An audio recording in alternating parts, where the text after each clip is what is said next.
Hey, football fans, this is Gary Greene, longtime sports handicapper and professional sports bettor here in Las Vegas for the past 35 years. Also, publisher of the Blue Book Betting Football magazine. And we also will be loading videos for the rest of the weekend for some more NFL stuff. But this video will be, for Gary Wins Videos, the NFL Prime TV game of the week for Thursday night between the Houston Texans and the New York Jets. And the Jets currently a 2-point favorite now. The total is 42.5. This line was pick 'em until the Houston Texans' terrible news that Stefon Diggs would miss the season. And the line has been slowly pouring in now on the Jets for the last 36, 40 hours.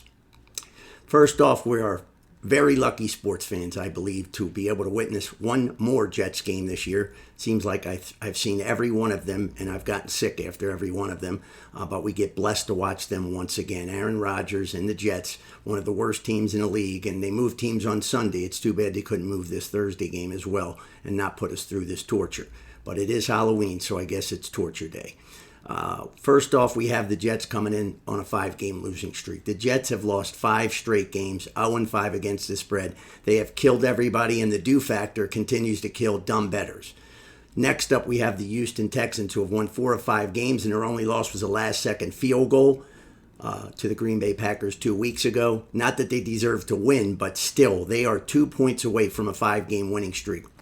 But things are starting to crash now for the Texans as they now have Stefon Diggs out for the season. Their other top wide receiver, who, if you've listened to me for the last year and a half, you know I love Nico Collins. He's out, so they've lost the 1-2 just very hard. Tampa Bay was the same situation, and what happened there? Obviously, they didn't cover. It's tough to win in this league with all your players, and the Jets have them all. Now they've added Devontae Adams, and they still didn't win when they got him. So, it's a tough league, but this is a tough game for the Texans, and I'm going to go through reasons for both sides, try to get you prepared, but I will tell you, I won't wait till the end to tell you that I won't be betting this game. I wouldn't bet this game with your money. But the situation is, I know it's a standalone game, and everybody loves to bet these games. You got to be in action for a TV game, a prime time. No more baseball. The Dodgers won the World Series, so we're pretty much down to minimal games on a Thursday. But the bad news for the Jets, Notre Dame scored 7 touchdowns at MetLife Stadium on Saturday. That's more than the Jets team has scored at home all season. And hell, you can add in the New York Giants to the Jets scoring touchdowns at home in MetLife Stadium this year, and Notre Dame still has more touchdowns. That's how bad the state of football is in New York and really New Jersey, where I'm from, but because the Jets and the Giants play in New Jersey, so that's just a weird thing too. But the bad news, like I said, for Texas, you can't lose Diggs. You lost Collins, and then you have a situation with the Jets. Their record is a little misleading. I could give them a little credit for the fact that they've missed 6 field goals. You turn those field goals around, they're supposed to be made. Guys are making 62-yarders now. They're going out there shanking field goal after field goal. It's nutso. But they could be maybe at 4-4 right now. We'd have a whole different disposition talking about them, but they're not. They're 2-6, and nothing changes there. They're not turning that record around, but that's bad.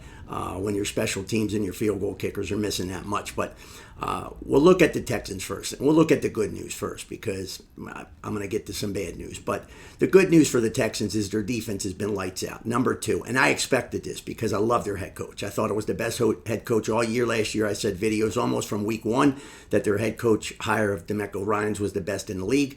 And they achieved it because they made the playoffs, and it was an outstanding season. And he did that without a full loaded roster.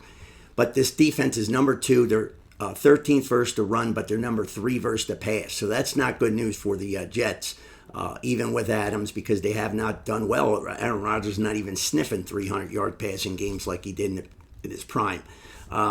One of the main reasons is a kid that I just love, and I think this was really genius when the Texans traded up to draft Will Anderson from Alabama. We saw what he did in college, and this kid is just becoming one of the top 5 defensive players in the league. He's got 7.5 sacks, he's got 11 tackles for loss.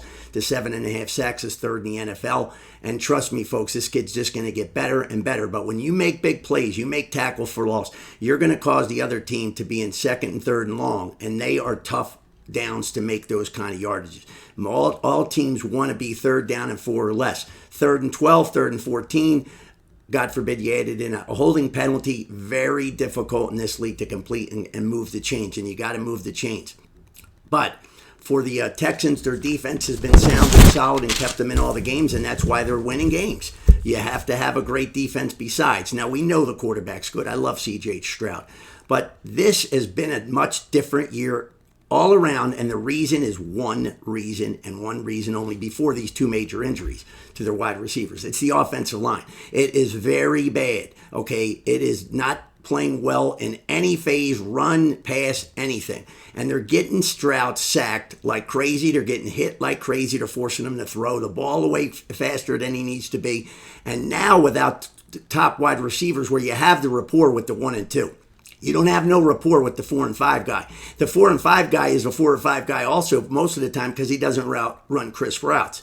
So they're going to be in that situation tonight against the Jets defense that still is very good. On paper, probably one of the top 3. Have they played like it? No. But this is what losing breeds, and that's what would scare me betting the Jets tonight. Losing breeds players not really playing at their all, playing at their highest level.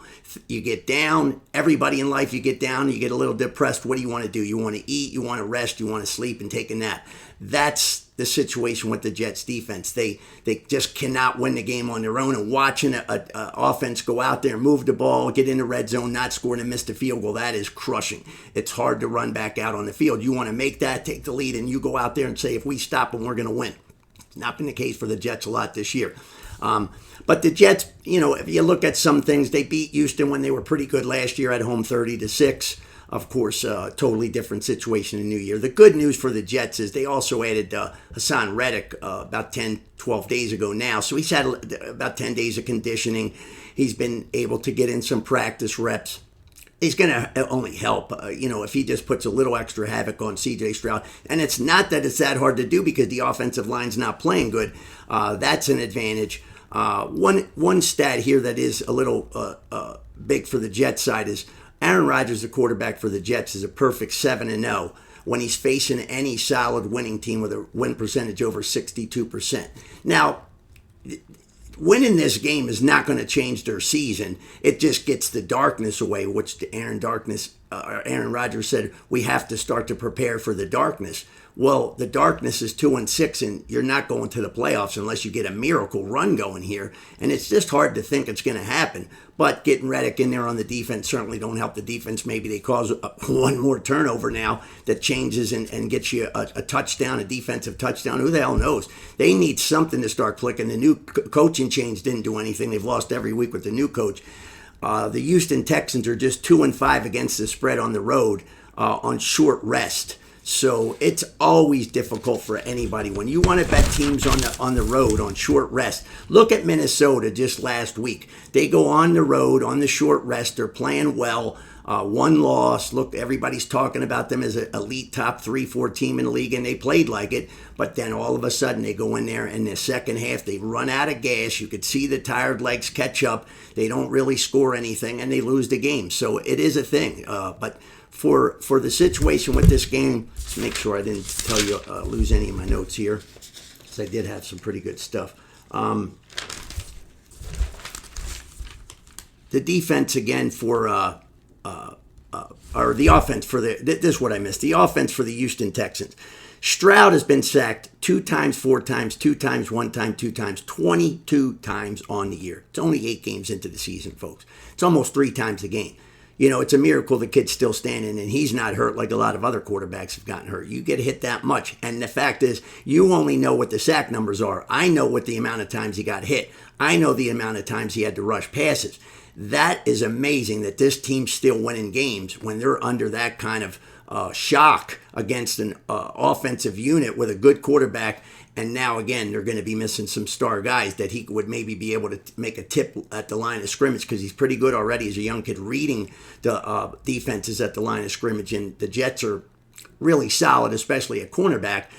So the Jets just need to get a little bit of a hard push. I'd expect the Jets to start blitzing a little bit more tonight. You have to put some extra pressure and cause turnovers, not just stops, because they need the defense to help the offense that's struggling.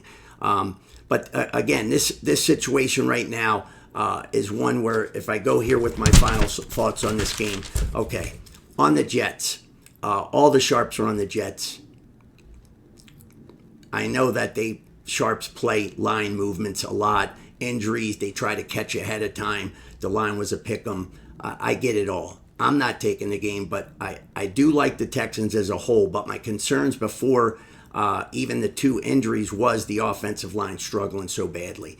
So, they're holding penalties, pushing them back. Sacks are pushing them back. Stroud's got 11 touchdown passes only in 8 games. That's not really the sign of a gelling, hitting on all cylinders offense. And already for the Texans, the 2 wide receivers being out, that's 79 catches and 1,063 total yards missing now. They're on a milk carton. They're gone. They're not going to be found either. As far as the Jets go, their top wide receiver, Garrett, 3 touchdown catches in 8 games. Hard to believe that this super talent, they can't get him the ball. They had 1 game, he got 10 catches. It looked like, okay, he's going to break out. He's going to turn things around.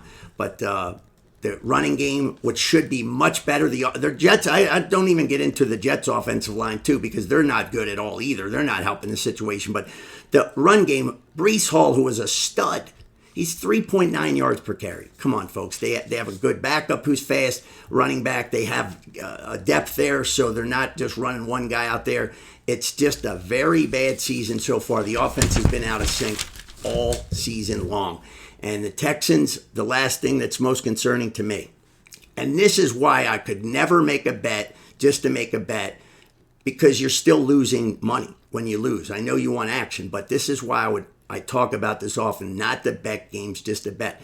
The Texans are playing their 3rd road game in 4 weeks. 3rd road game in 18 days. I don't know how the league did this. If this Thursday game happened and the Texans were playing, it should have been in Houston, not in New Jersey. Okay, another travel day. This is catching up now, I believe, to the Houston Texans. That's really a tough situation when you add on how banged up that they are. And they're just very lucky that they're going against a Jets team that just hasn't played well. But the Jets now have nothing to lose. And that's another thing that you got to be careful playing teams like that, because they have the talent. They have nothing to lose.